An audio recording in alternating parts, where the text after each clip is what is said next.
right, happy week 7, everybody. This class is flying by. Can't believe we're in week 7, but here we are.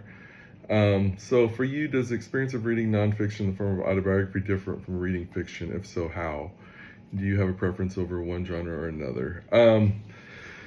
So for me, I was actually looking forward to this module because I like autobiographies. I've read quite a few of them. I think I just like to learn about people and where they came from, and I like to know that what I'm reading is true.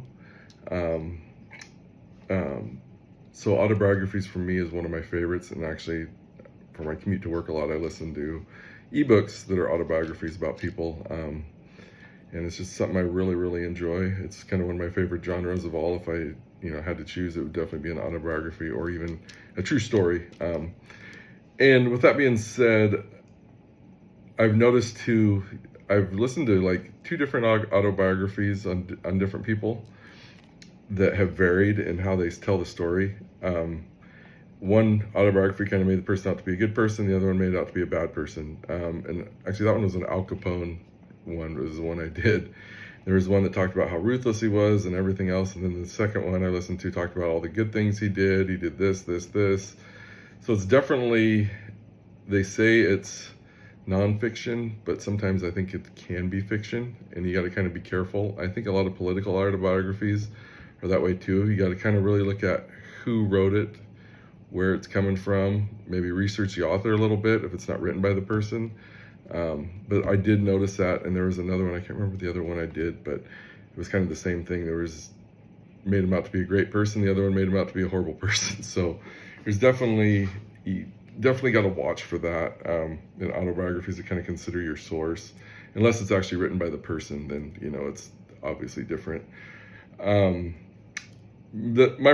is my preference over any other genre, is that or I like true stories, like the war stories, history stories, stuff like that. A lot of historical stuff I enjoy reading. And for me, when I can get more into these stories because I know they're true, versus like a fiction one, you kind of have to imagine what's happening, what's going on, and I don't know, I just struggle with that. I'd rather read something that's true and know what I'm reading is true than versus a fiction story. I just seem to enjoy something I know is true in my head, so it's kind of where I'm at with that. If fiction, I don't know, I guess I just have a hard time imagining what you're reading and what's going on. Versus, obviously after you read something that's true, like a historical type thing, you can go back and do more research on it, dive deeper into it if you want. When it's a fiction, I mean, it's pretty much done and done. You're not gonna find anything else about it. So anyway, that is my post for this one. Like I said, I'm excited. I've kind of already gotten into our reading already today, reading a little bit about it. Probably finish that here soon, but looking forward to what everybody else has to say. And happy week 7. Thanks.